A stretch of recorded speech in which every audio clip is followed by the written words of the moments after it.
We're in York, where the River Ouse is known to flood very quickly.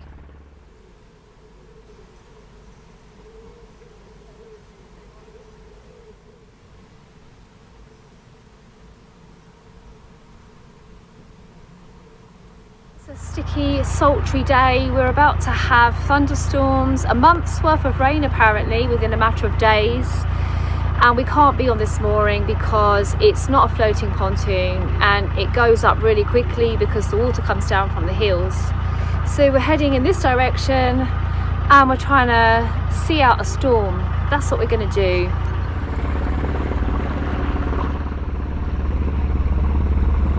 So we're off, leaving the gorgeous city of York behind. What a gorgeous city it is, with all its mythical and mystical history and its quirky services. Oh. Fell off the tiller. And its quirky services. The boater's water point can only be accessed at night or early morning before the trip boat is in action, and that's because it shares their customer collection point. And then a trip to the Elsan is a bit like a caving expedition.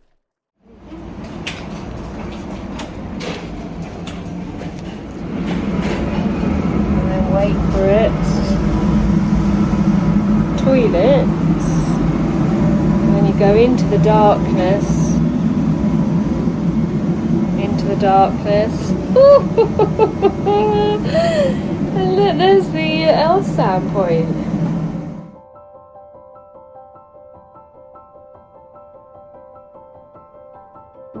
And it's reluctantly that we're leaving York, which I think is the most beautiful city in England.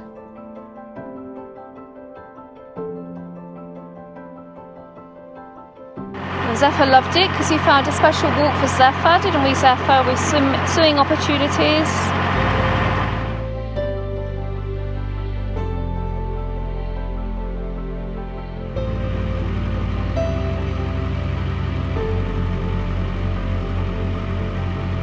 Got a lot of willow herb on the fender and clover.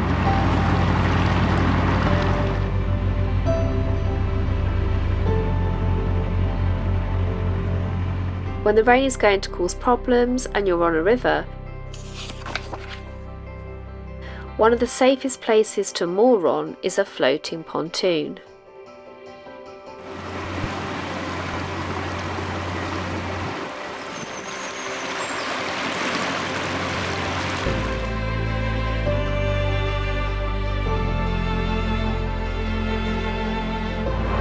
It feels like storm's coming in already.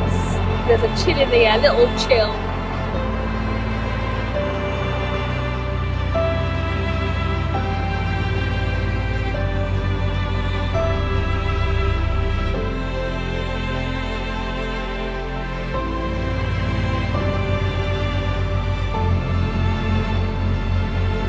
You're going to enjoy the cooler temperatures, aren't you, Seth? You're not a fan of the heat.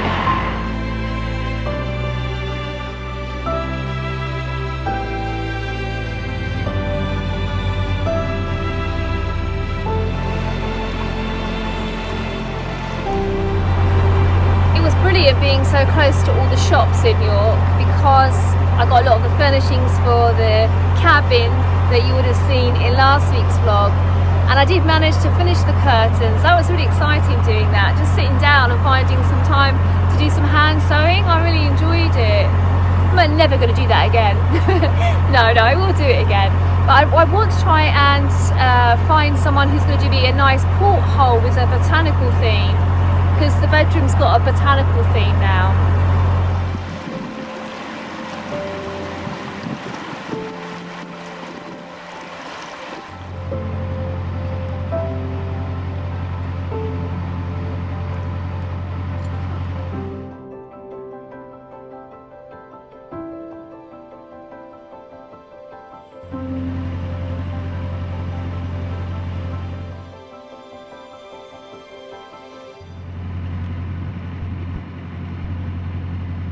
This mid-19th century railway bridge is the oldest and only multi-span stone arch crossing railway bridge in York.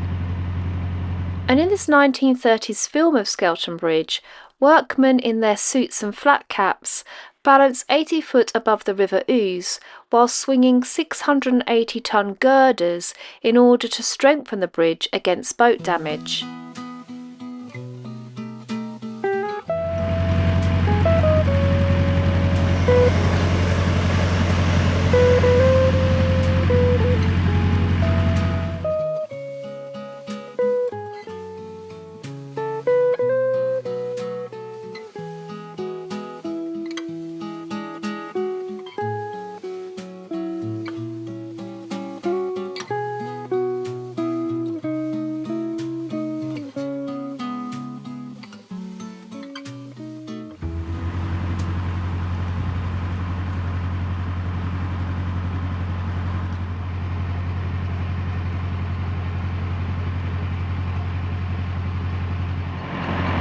These are all end of garden moorings, so they're all private. There are not many places that you can moor your boat along the Ouse on pontoons, but it looks like there's some wild mooring potential. But wild mooring in this weather, or the weather that's about to come, wouldn't be very sensible, so I think we'll save the wild moorings for the journey back. By wild mooring, I mean one that doesn't have official markings as a mooring spot, and normally requires hammering pins into the middle of nowhere, as long as the nowhere isn't private land. This weekend is the big butterfly count as well, so it's typical that I've actually seen more butterflies this year than for the last 3 or 4 years. But the big butterfly count is right slap bang in the middle of all of this really wet weather. Isn't that smart?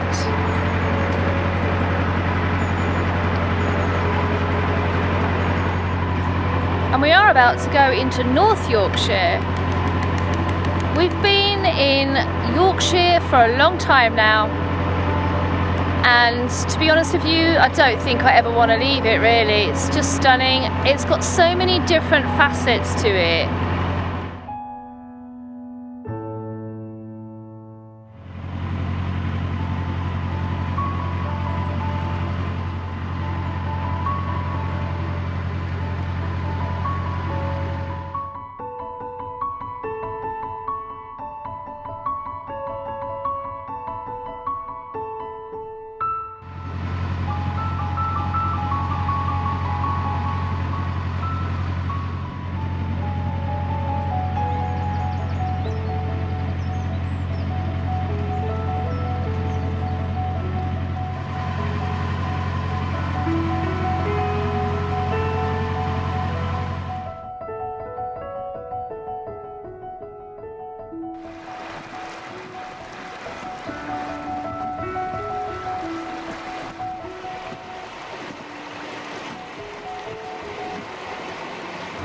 So where the sheep are is Beningbrough, or Beningbrough.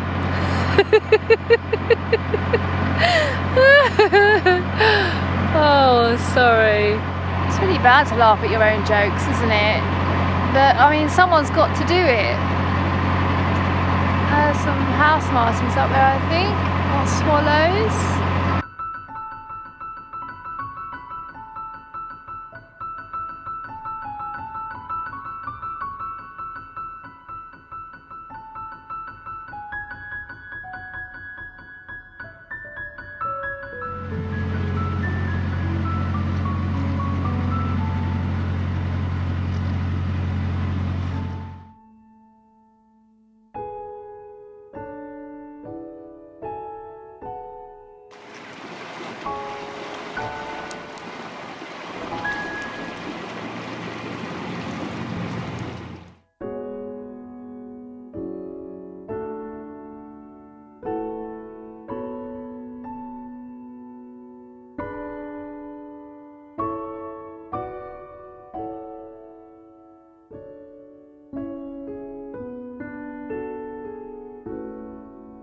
Hall has been in the TV programme The Darling Buds of May, and apparently it doesn't have very much electricity at all, and all the rooms are lit by oil lamps.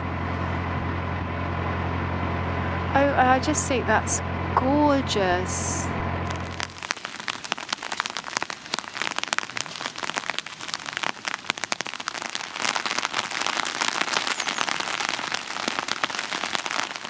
Not a lot is known about this National Trust property, but there's a story attached to it that is so beautiful and it completely touched my heart. I'm at Beningbrough, that gorgeous property that we passed where they have limited electricity. I'm in the grounds on this rainy day, enjoying how beautiful this property is. It's really stunning. Let's have a little look around. Got Zeph with me.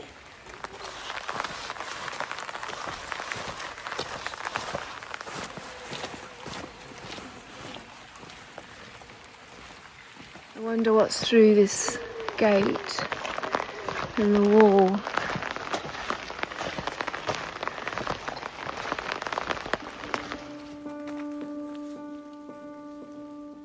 Over its lifetime, this hall has welcomed many residents.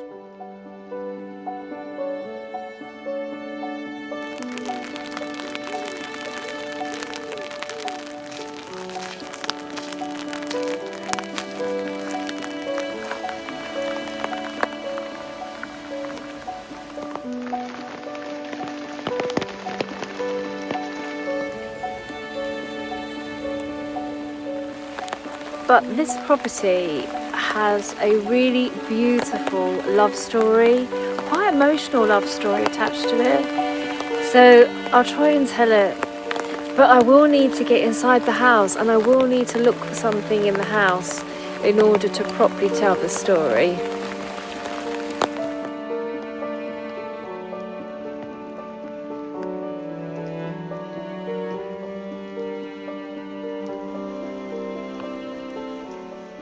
At the time of the Second World War, Lady Chesterfield lived at Beningbrough Hall.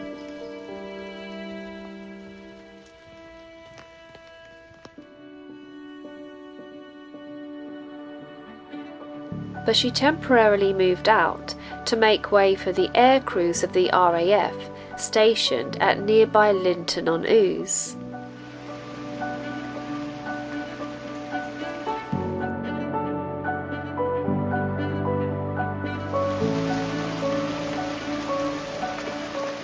Canadian airman Sergeant Harry Olsen was one of those who moved in.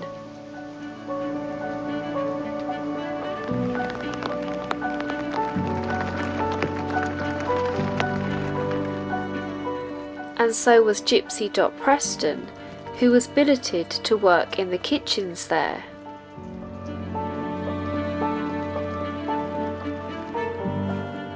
And when they met in 1941, they fell in love at first sight.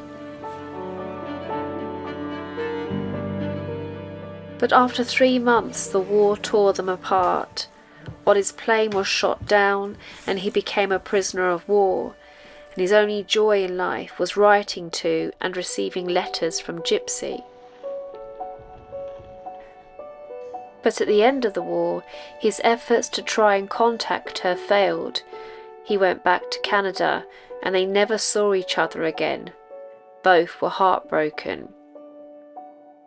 Eventually they went on to marry other people, but Gypsy had one dying wish, which was to revisit the hall where she'd met her first love. Thank you very much, thank you. Thank you.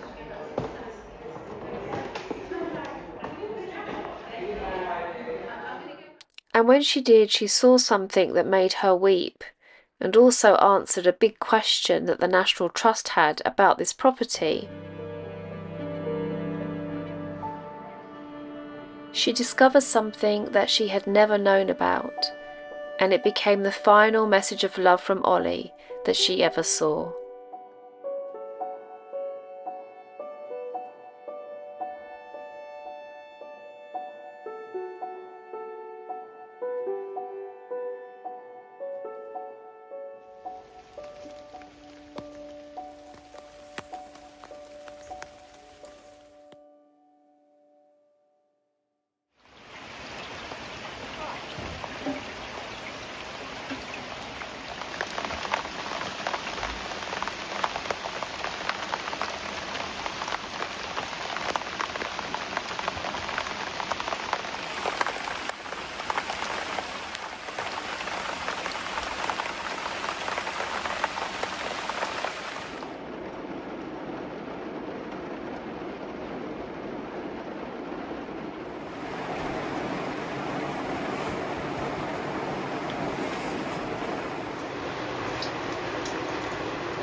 I'm so pleased that we're on a floating pontoon. So if we'd have been in York on those moorings, I think we would have been in a bit of trouble. I'm not supposed to stay here for more than 48 hours, so I might have to contact Canal and River Trust, and what there is a form that you can fill out online, and then that gives you a way of asking Canal and River Trust if you can just overstay for a few days or however many that you need, and that can be used if you've got a family emergency, a medical emergency, or if you feel that it's unsafe to travel in the weather conditions, because Canal and River Trust don't want anyone to travel in dangerous conditions. But when I went to the Canal and River Trust website and looked at the request extended stay form, it actually states that you don't even need to apply if there's a named storm or adverse weather. They've already taken that into account.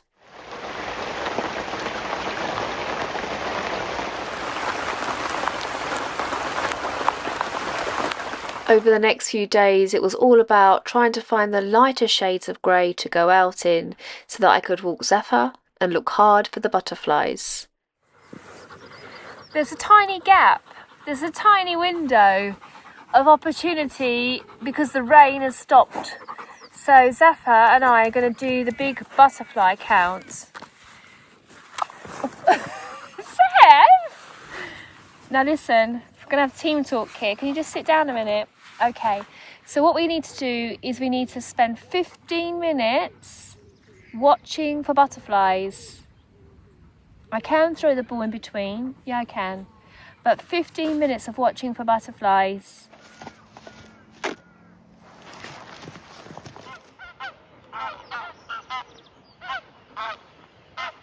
Against the dark clouds, we haven't got long.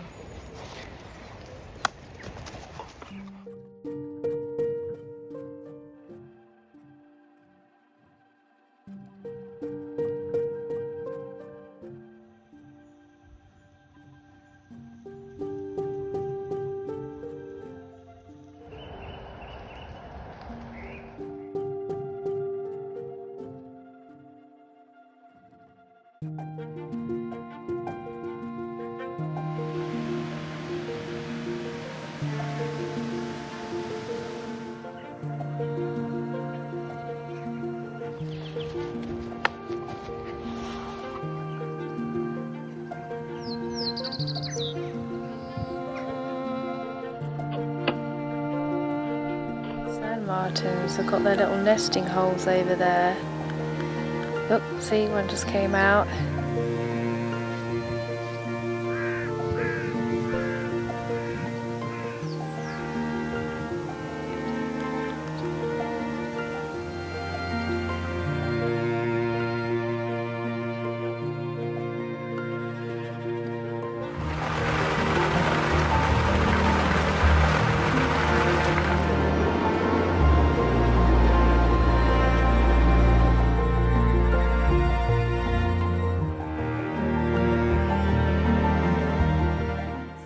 I need to work out the circumference of a circle. Oh my gosh. I'm going to be using pi. I got to remember how to do the circumference of a circle, and I think it's 2 pi r. Double the radius, which is the diameter, times pi, which is 3.14. Are you good at maths? Like, come on, Zeph. It's got to be more than just balls, sticks and sleeping. Can you not pull out maths? Can you not do some maths for me?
That's all. It's just big biscuits there.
We do not know how long this given gift of life will last, a fleeting flit and fluttering of wings that fade so fast, upon the thistle flower, so quick to slip to seed, as every nectar hour is sipped away at speed.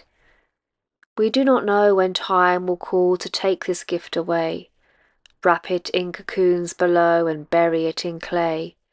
Ephemeral, impermanent, its time upon this sphere, so treasure it and relish it and love it while it's here.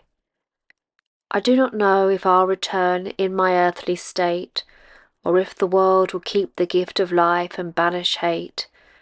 But while the maple comes to leaf and roses climb the wall, you must not trade your gift for grief, but live it to the full.